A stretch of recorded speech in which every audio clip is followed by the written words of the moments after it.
It's natural that you take care of him since you're at home not working. Why do we need to spend the extra money?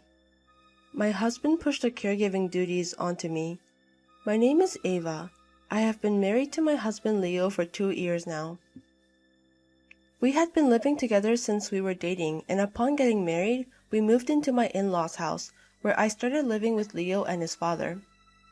At first, I was opposed to it, but I had no choice but to accept it, because my father-in-law needed care and I was the only one who could provide it.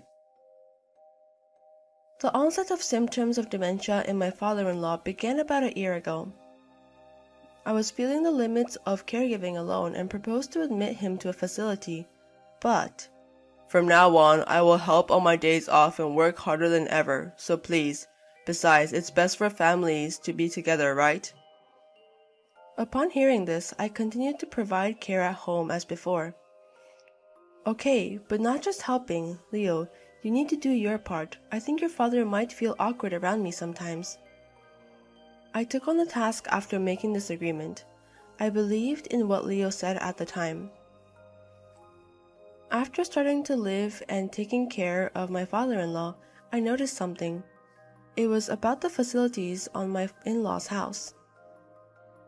Although he could still walk on his own, my father-in-law often stumbled on steps and stairs inside the house.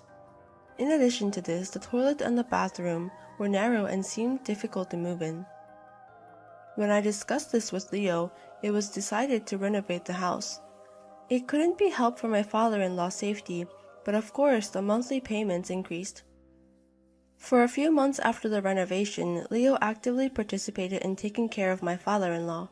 However, as the days went by, he stopped accompanying to the bathroom and toilet, and eventually he was not at home even on weekends, using work as an excuse. And about half a year after we started living together, Leo completely stopped helping with my father-in-law's care.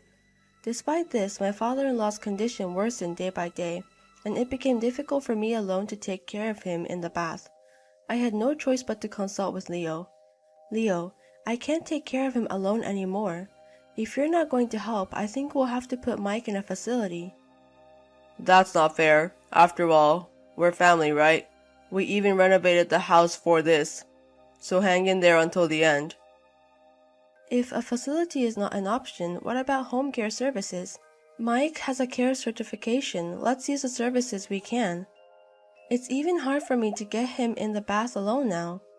But then Leo left in the middle of our conversation.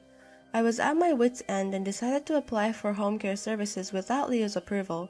Given that my father-in-law was classified as needing level 3 care, I arranged for a caregiver to come to our house for 1 hour each day, 5 days a week, just to help him with his bath. I made sure to use my father-in-law's long-term care insurance to ease any financial concerns, but then a problem surfaced. My name is Lily and I am a caregiver. It's nice to meet you. Nice to meet you too. While explaining the usual routine, I received lectures from the professional caregiver on how to care for my father-in-law at home. It was very educational and I thought that applying for the service was the right choice. Just when I was thinking that, Leo came home. Home visit nursing care? What's going on? I wasn't informed about this. We discussed this. I told you I can't do it alone anymore. I don't remember agreeing to this. Miss Caregiver, you can leave today. We're fine. With those words, Leo forcefully sent the caregiver away, even though there was still time left for the care. Didn't we talk about not having money because of the renovations? Don't make decisions on your own. I told you, I've reached my limit. You need to take this seriously. What if your father falls and gets hurt? Besides, weren't you supposed to help me with the caregiving? What are you talking about? You're at home all day without working, so it's only natural for you to provide care.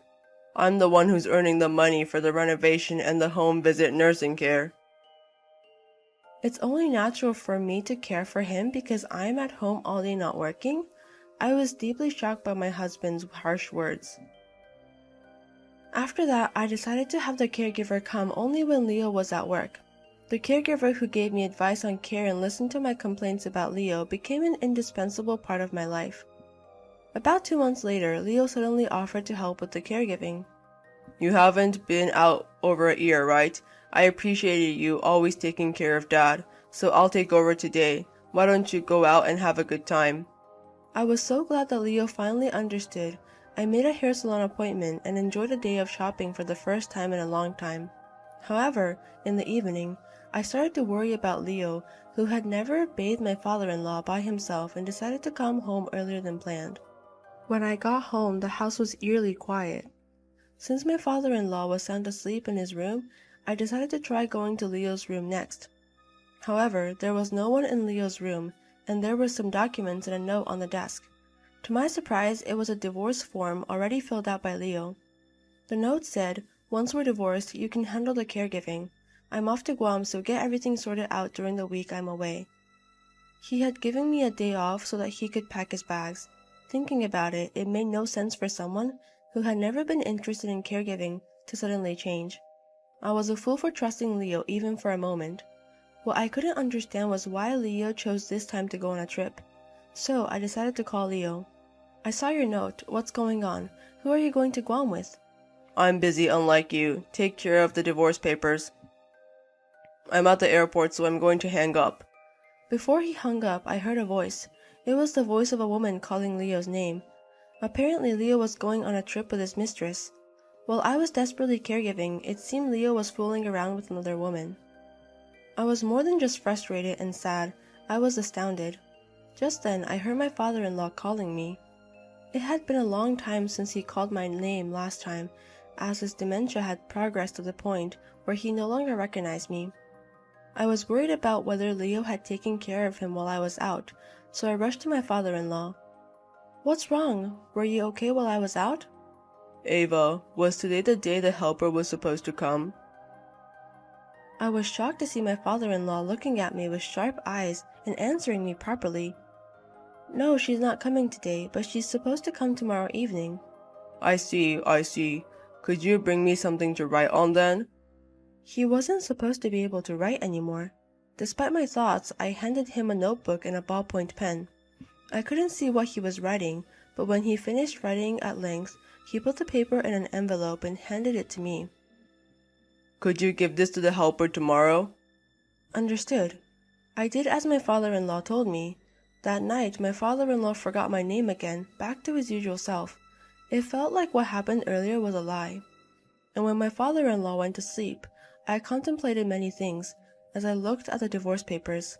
In retrospect, I think Leo had been acting suspiciously on many occasions. Being fully absorbed in caregiving, I didn't even have the luxury to suspect Leo's infidelity. If Leo was definitely having an affair, I would want to leave the house right away. But I couldn't leave my father-in-law alone.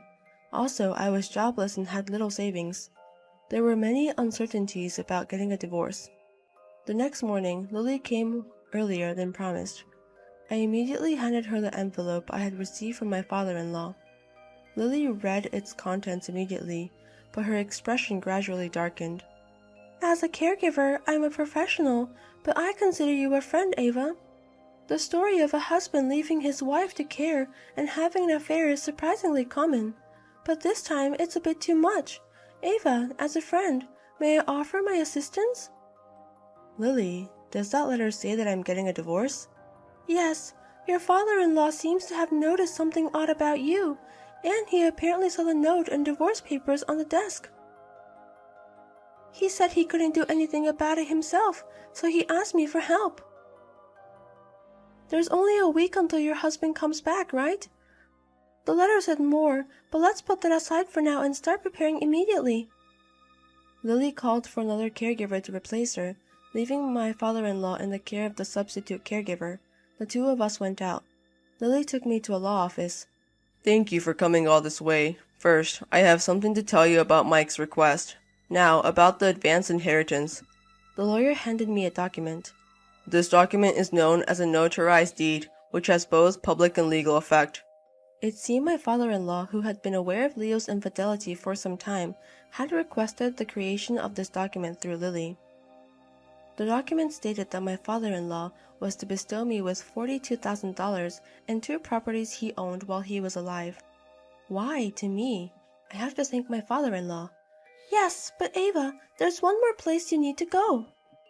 Following Lily's instructions, I took care of one more task and then returned home. Then I expressed my sincere gratitude to my father-in-law, but he seemed not to understand why I was thanking him. Nevertheless, looking into my father-in-law's eyes, I said thank you. And then, 4 days later, my father-in-law passed away suddenly. The cause was heart failure. I tried to contact Leo, but he did not answer the phone. Having no choice, Lily and I began preparations for the funeral. The relatives who came to the funeral were wondering why his own son was not present. Leo returned home 3 days after that. He was chastised by his relatives. It was natural given that he had been on a trip with his mistress while his wife was left behind after his father's death. Of course, I was the one who told the relatives about Leo's affair. I didn't know any of this.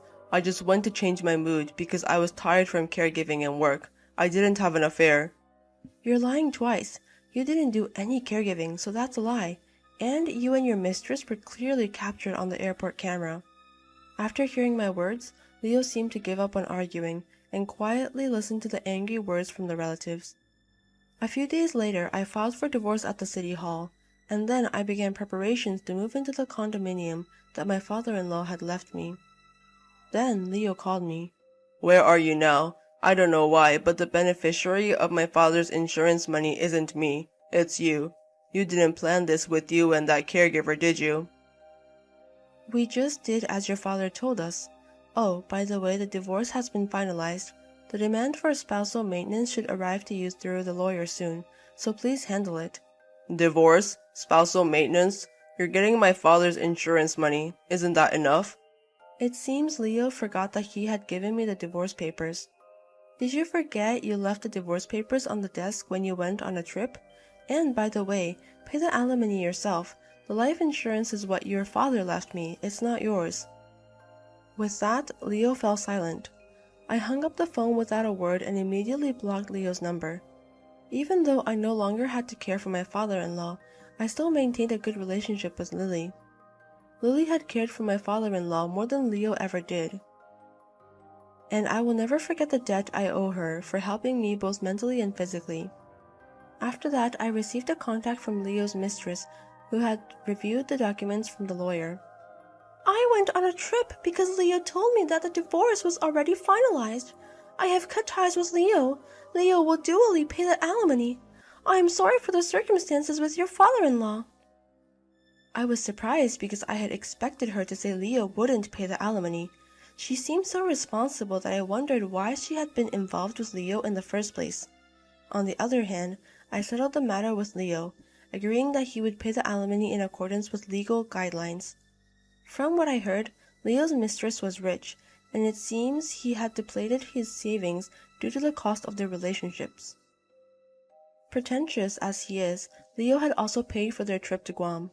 Even though he's my ex-husband, it's very embarrassing. Furthermore, he still has a loan for the renovation of his father's house. So, when combined with the alimony, it amounts to quite a sum.